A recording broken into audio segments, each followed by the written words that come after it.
I am Eric Lucero, and I'm the state representative from Albertville, St. Michael area, and it is an honor to be invited to speak once again, as I have in the past. So needless to say, I probably have a differing viewpoint on several of the issues that we spoke about, life, the Second Amendment, and other issues, but just because I have a differing perspective on some of these issues doesn't mean that we are not allies in other issues. And one of those areas is our digital data and our privacy of government. Critically important, because we live in a digital era. We live in an era where the law is not keeping up with technology. And unfortunately, government continues to press for our private information in multiple areas, whether it be surveillance, as we heard about drones, but there's many other areas such as email that government seeks to pry into our private lives and gain personal information about us, not necessarily using the Fourth Amendment and other due process rights.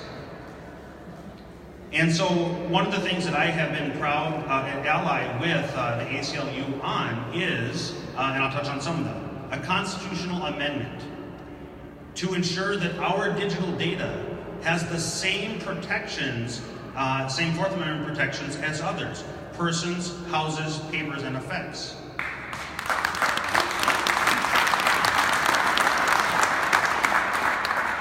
We've seen headlines over the last couple of years of government circumventing process, Fourth Amendment protections for a warrant, going to private companies that would have our information and obtain it without having to get a search warrant, because these companies will voluntarily turn it over.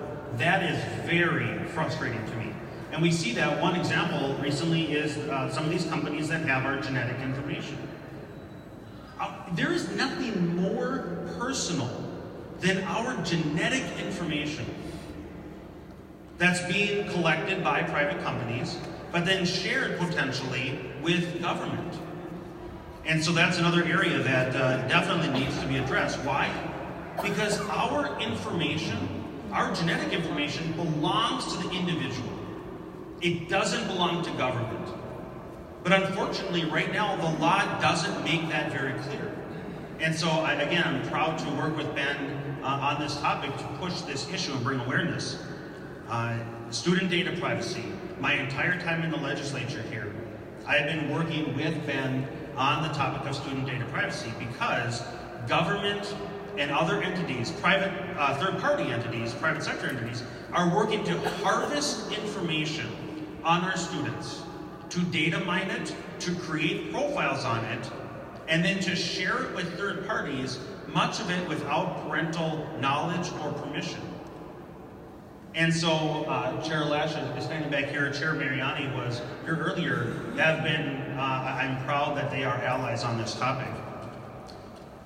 Civil asset forfeiture, I'll leave that to Chair Lash, who's been championing that topic, but civil asset forfeiture is one that definitely needs reform. And then I'll end with this. Digital misrepresentation.